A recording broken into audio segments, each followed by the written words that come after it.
Hello students. तो जो आज मैं आपको टॉपिक पढ़ाऊंगी वो है डाटा लिंक लेयर पे जो भी हमारे प्रोटोकॉल्स यूज़ होते हैं उनके बारे में। तो इसके अंदर हम एक तो इसके बेसिकली हमारे दो फंक्शंस रहते हैं। एक तो ये हमको नोड टू नोड कम्युनिकेट कराने में हेल्प करती है, मतलब एक नोड से दूसरी नोड पे कम्युनिकेशन कराने के लिए हम डाटा लिंक लेयर का यूज़ करते हैं। दूसरा, इसके अंदर हमारा डाटा फ्रेम्स में डिवाइडेड होता है। डाटा हमारा फ्रेम्स में डिवाइडेड होता है, ठीक है। जैसे मैसेज होता है तो कंप्यूटर नेटवर्क में उसी को अलग अलग नाम दे रखा है। फ्रेम हो गया, ठीक है, पैकेट्स हो गया। जैसे तुम अलग अलग लेयर के फंक्शन पढ़ोगे, इसका मैसेज का आप अलग अलग नेम भी रेट करोगे। तो ये फ्रेमिंग टू टाइप्स की होती है, फिक्स्ड और वेरिएबल। आगे डिटेल में पढ़ेंगे। तो दो इसके हमारे फंक्शंस रहते हैं डाटा लिंक लेयर के, flow control and error control. Flow control में हमारा क्या होता है कि मतलब फ्लो, लाइक मैं आपको पढ़ाई जा रही हूँ 5 घंटे से तक मैं आपको पढ़ाई जा रही हूँ बिना आपसे फीडबैक लिए कि मैं कैसा पढ़ा रही हूँ। कि एक टीचर एक स्टूडेंट को टीच करी जा रही है विदाउट गेटिंग नोइंग कि मैं कैसा पढ़ा रही हूँ। तो फ्लो कंट्रोल। और एरर कंट्रोल क्या है कि मान लो कोई डाटा है, ठीक है, वो एक सेंडर है और एक रिसीवर है, उस पे हमारा ऐसे हमारा डाटा जा रहा है, ठीक है। एरर कंट्रोल क्या है कि मान लो सेंडर से रिसीवर पे हमारा कोई डाटा जा रहा है, ठीक है। तो एरर कंट्रोल का मतलब ये है कि मान लो ऐसा भी हो सकता है वो डाटा लॉस हो गया। अगर हमारा डाटा लॉस हो गया है तो हमें उसको दोबारा सेंड करना पड़ेगा। तो एरर कंट्रोल में ये है कि अगर हमारा डाटा ढंग से रिसीवर पे पहुंचा है या नहीं, अगर पहुंच गया है तो ओके, अगर नहीं पहुंचा तो हमें उसको दोबारा रीसेंड करना पड़ेगा। ये सारा मैकेनिज्म किस में आता है, हमारा एरर कंट्रोल में, ठीक है। ये दो हो गए फ्लो कंट्रोल और एरर कंट्रोल। अब हम इसके अंदर जो प्रोटोकॉल्स आते हैं, दो आते हैं, noisy channel, noiseless channel. Noisy channel के फर्दर टू टाइप्स है, सिंपलेस्ट, स्टॉप वेट। नॉइजी में थ्री टाइप्स है, stop wait, go back, selective repeat, ARQ. तो इसमें पढ़ते हैं। देखो नॉइसलेस के हमारे दो टाइप्स हैं। नॉइसलेस में क्या है, हमारा डाटा है, जैसे कि हमारा सेंडर हो गया और ये रिसीवर हो गया। सेंडर से रिसीवर हमारा डाटा जा रहा है, जस्ट सेंडर से रिसीवर हमारा डाटा जा रहा है, सब कुछ अच्छा अच्छा है ना। ये हमारे को इसके अंदर ना कोई एरर कंट्रोल ना कोई फ्लो कंट्रोल का मैकेनिज्म ये प्रोवाइड करता। हम ये सोचते हैं कि सेंडर से रिसीवर हमारा डाटा अच्छे से जा रहा है, कोई लॉस नहीं हो रहा, बिल्कुल, मतलब हम 100% आइडियल कंडीशंस लेके चलते हैं सिंपलेस्ट में। ये देखो यहाँ पे ऐसे बस सेंडर से रिसीवर हमारा डाटा जा रहा है, बस ये हो गया हमारा सिंपलेस्ट, ठीक है। और उसके बाद स्टॉप एंड वेट, इसके अंदर हमारा फ्लो कंट्रोल तो है पर एरर कंट्रोल नहीं है। फ्लो कंट्रोल है पर एरर कंट्रोल नहीं है। लाइक कि एरर फ्लो कंट्रोल में क्या है, क्या बताया था कि मैं आपको पढ़ा रही हूँ, मैंने आपको 5 घंटे तक पढ़ाया और मैं हर 1 घंटे के बाद आपसे फीडबैक लूँगी कि मेरा आपको समझ आ भी रहा है या नहीं जो मैंने आपको पढ़ाया है।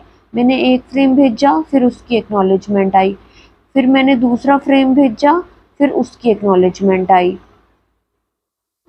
फ्रेम भेजा, उसकी एक्नॉलेजमेंट आई, ठीक है। तो ये होता है हमारा स्टॉप एंड वेट कि फ्रेम सेंड किया और मैंने फिर पूछा कॉल करके, भाई ये मेरा फ्रेम पहुंच गया, तभी मैं नेक्स्ट फ्रेम सेंड करूंगी। अब नेक्स्ट फ्रेम की एक्नॉलेजमेंट आएगी तभी मैं थर्ड फ्रेम सेंड करूंगी। तो ये हमारा फ्लो कंट्रोल को प्रोवाइड करता है स्टॉप एंड वेट, ठीक है। और इसमें हमारी आइडियल सिचुएशन होते हैं सॉरी ये सिंपलेस्ट, सॉरी ये ना एरर कंट्रोल को प्रोवाइड करता है और ना ही ये फ्लो कंट्रोल को प्रोवाइड करता है सिंपलेस्ट। और जो हमारा नॉइसलेस है ये फ्लो कंट्रोल को प्रोवाइड करता है, प्रोवाइड फ्लो कंट्रोल।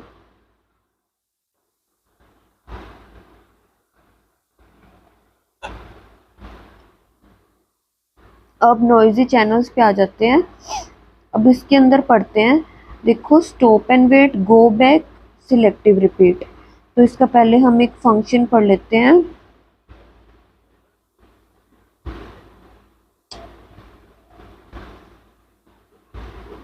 एक न्यू नोट खोल लेती हूँ।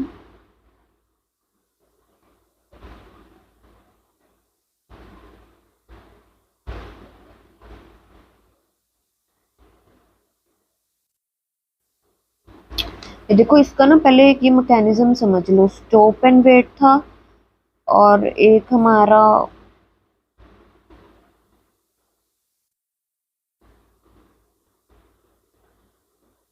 देखो सबसे पहले हम स्टॉप एंड वेट के बारे में पढ़ते हैं।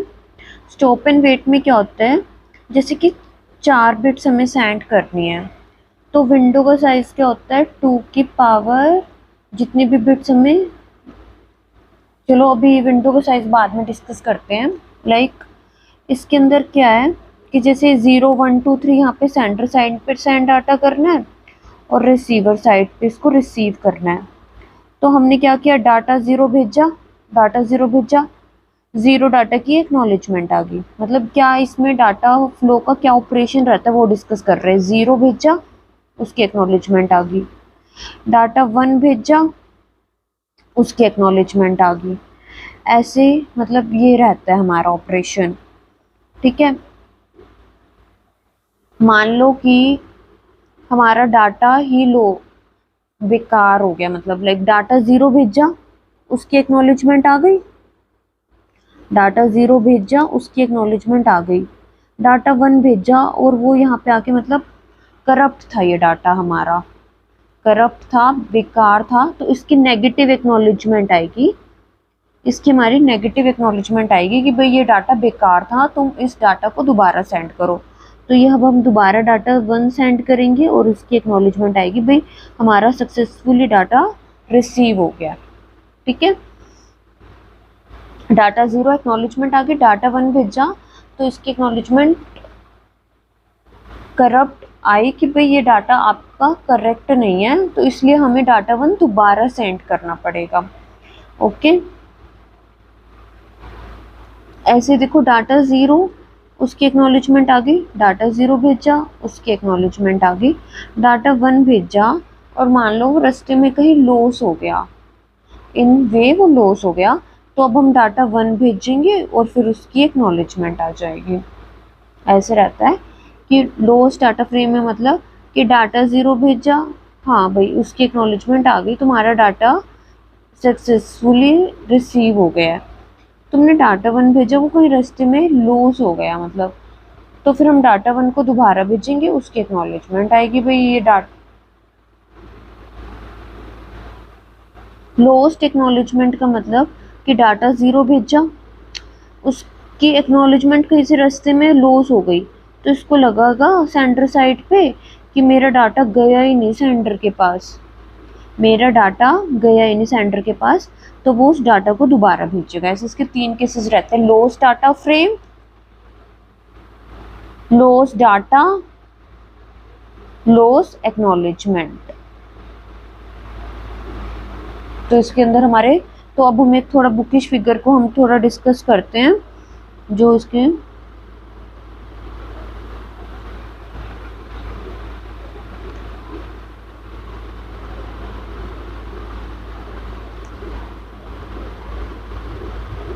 तो इसके अंदर देखो नॉर्मल स्टॉप एंड वेट था ना, अब इसके बारे में हम पढ़ते हैं।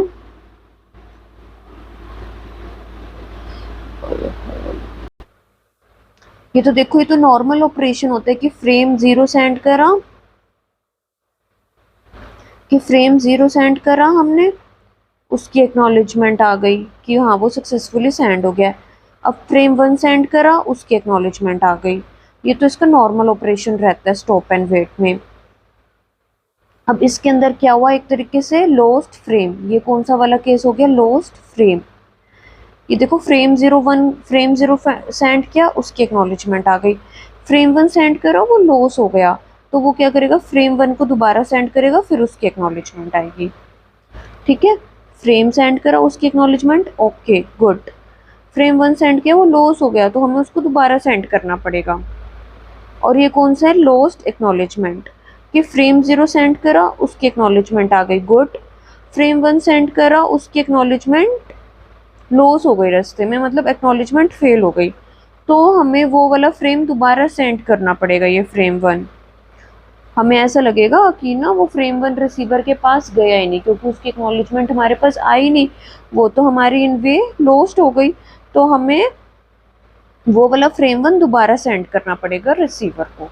तो इसके थ्री नॉर्म, एक तो normal operation, lost frame, lost acknowledgement, ये आपको 3 केसेस डिस्कस करने हैं। ठीक है, और इसके अंदर एक इम्पॉर्टेंट पॉइंट कि जो विंडो का साइज है सेंडर और रिसीवर दोनों का एक एक होता है, मतलब सेंडर सिर्फ एक ही डाटा सेंड कर सकता है एक टाइम में, रिसीवर एक ही डाटा एक्नॉलेज कर सकता है। एक्नॉलेज मतलब कि सक्सेसफुली रिसीवर पे रिसीव हो गया या नहीं। सेंडर एक ही भेज सकता है, रिसीवर एक ही एक्नॉलेज कर सकता है। अब नेक्स्ट पे आ जाओ, गो एंड बैक आरक्यू में। गो एंड बैक का एक बार हम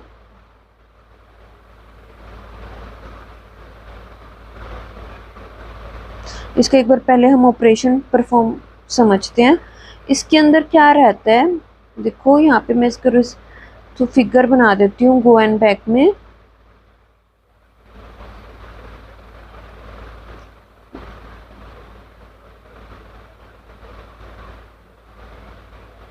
इसमें क्या रहता है कि हम एक टाइम में बहुत सारे फ्रेम सेंड करते हैं, जितने भी हमें फ्रेम सेंड करने हो हम एक से ज़्यादा फ्रेम सेंड करते हैं।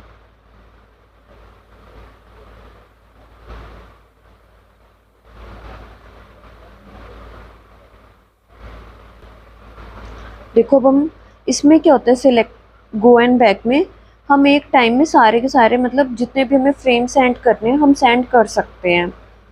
तो इसके अंदर हम जैसे कि हमने एक ही टाइम में ये पांचों फ्रेम सेंड कर दिए, 0 1 2 3 4, ये पांचों 0 1 2 3 4। ठीक है, एक टाइम पे हम मल्टीपल फ्रेम सेंड कर सकते हैं, मैनी फ्रेम हम सेंड कर सकते हैं। अब ये क्या करेगा, एक्नॉलेजमेंट भेजेगा 0 फ्रेम की, फिर इसने भेजा एक्नॉलेजमेंट 1 फ्रेम की। देखो एक टाइम पे मल्टीपल फ्रेम सेंडर से जा सकते हैं। इसने 0 फ्रेम की एक्नॉलेजमेंट भेजी, 1 फ्रेम की एक्नॉलेजमेंट भेजी, 2 की इसने नहीं भेजी, मतलब 2 लॉस हो गया, 2 हमारा लॉस हो गया। तो हमें क्या करना पड़ेगा, जहाँ से हमारी एक्नॉलेजमेंट लॉस हुई है हम वहाँ से अपने फ्रेम्स को दोबारा सेंड करेंगे, फ्रेम 2 3 4। समझ आया, देखो सेंडर साइड से हम सारे के सारे फ्रेम सेंड करेंगे, 0 1 2 3 4, और जहाँ से भी हमारी एक्नॉलेजमेंट जिस फ्रेम से लॉस हुई है वो सारे मल्टीपल फ्रेम हमें सेंडर से सेंड करने पड़ेंगे। कुछ इस तरीके का सिनेरियो रहता है।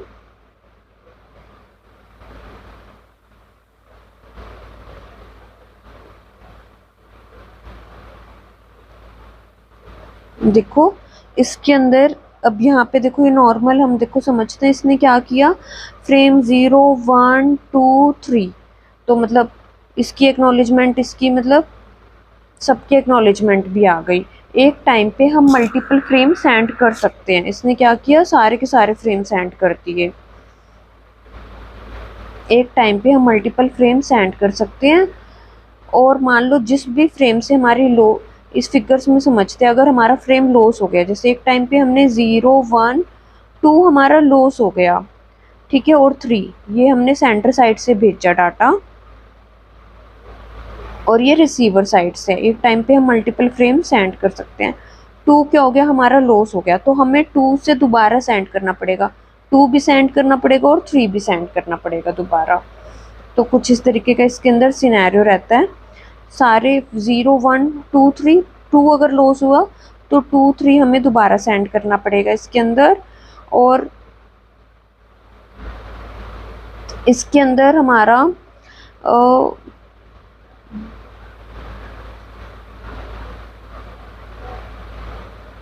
अब हम करते हैं next selective repeat.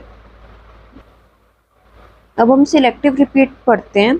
Selective repeat में क्या होता है, जैसे ये फ्रेम्स हैं, ठीक है, ये हमें सेंड करने हैं। तो इसके अंदर हमने F0 F2 F3 F4, ठीक है। तो एक ये हमारा सेंडर हो गया और ये हमारा रिसीवर हो गया। तो सेंडर से रिसीवर हम सारे के सारे एक ही टाइम पे फ्रेम्स भेज देंगे, सारे के सारे भेज देंगे, F0 F1 F2 F3 F4। तो लेट कि हमारा F2 लॉस हो गया, F2 हमारा लॉस हो गया भेजने में। तो हम क्या करेंगे, सिर्फ जो हमारा डैमेज फ्रेम है उसी को ही रीसेंड करेंगे। जैसे 0 1 2 3 4, 0 सक्सेसफुली ट्रांसमिट हो गया, 1 हो गया, 3 हो गया, 4 हो गया, 2 हमारा लॉस हो गया ना, तो लास्ट में हम 2 भेजेंगे। उसके बाद यहाँ पे हम सॉर्टिंग यूज़ करते हैं रिसीवर साइड पे। सॉर्टिंग मतलब उनको एक सीक्वेंस में अरेंज करने के लिए। इसके अंदर सारे के सारे फ्रेम सेंड करेंगे, पर जो लॉस हुआ है वो ही हम सिर्फ सेंडर साइड पे दोबारा भेजेंगे, सेंडर से रिसीवर पे भेजेंगे। तो देखो एक बुकिश फिगर में डिस्कस करते हैं। जो बुक की फिगर फ्रोजन बुक है, स्टैंडर्ड बुक है, उसको पढ़ो। अब ये देखो इसके अंदर फ्रेम 0 1 2 3 इसने सारे के सारे भेज दिए। तो सिर्फ हमारा फ्रेम 2 नहीं पहुंचा रिसीवर पे, तो ये क्या करेगा, सिर्फ फ्रेम 2 को रिसीवर पे भेजेगा, ठीक है। तो ये हमारा रहता है इसमें। और 1 2 3 इसके अंदर ये विंडो साइज ही बहुत ज़्यादा हमारा नेट में ये वाला क्वेश्चन बहुत ज़्यादा रिपीट होता है विंडो साइज का। तो सेंडर साइड और रिसीवर साइड इसके अंदर एक एक ही रहता है, मतलब एक टाइम पे ही आप सेंडर को सेंड डाटा कर सकते हो, रिसीवर में तुम एक ही रिसीव कर सकते हो। गो एंड बैक में कितना रहता है हमारा, 2 की पावर n-1। मान लो आपको 3 बिट सेंड करनी है, आपको 3 बिट सेंड करनी है, तो 2 की पावर 3 -1 8 -1, मतलब सेंडर की विंडो का साइज कितना हो जाएगा 7, और रिसीवर का कितना रहता है 1। ऐसे सिलेक्टिव रिपीट में हमारा साइज सेम होता है, सेंडर की विंडो का भी 2 की पावर n-1, रिसीवर की विंडो का भी 2 की पावर n-1। तो ये हमारा बहुत इंपॉर्टेंट है, ये बहुत ज़्यादा हमारे एग्जाम में भी पूछा जाता है। देखो इसके अंदर जैसे 5 बिट्स थी, तो सेंडर साइड और रिसीवर साइड दोनों हमेशा 1 रहता है।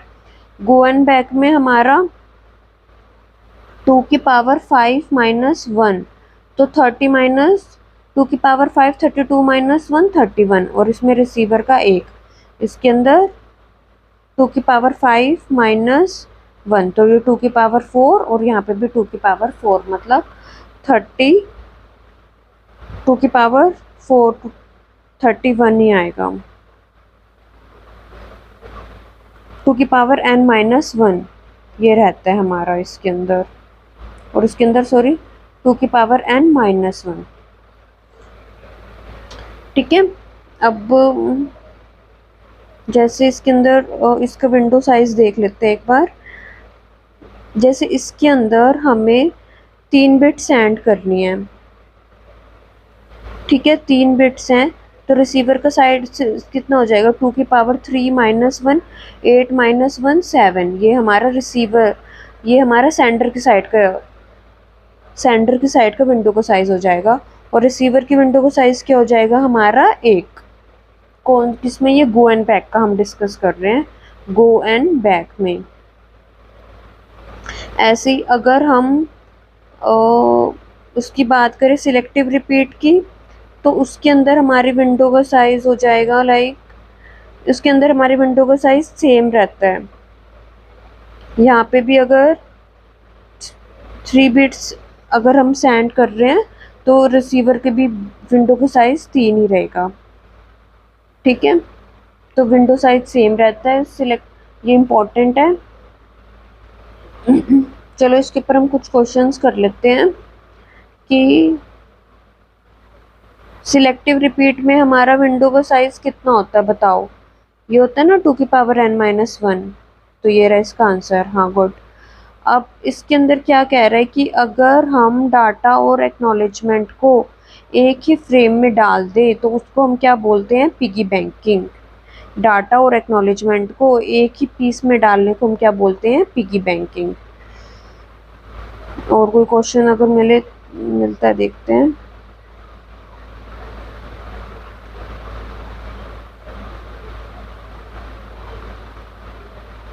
इन सिलेक्टिव रिपीट इफ 5, तो इसके अंदर सिलेक्टिव रिपीट में विंडो का साइज क्या होता था?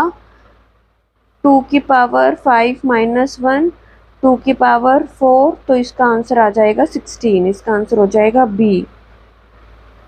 ये क्वेश्चंस तो अभी तुम नहीं कर पाओगे।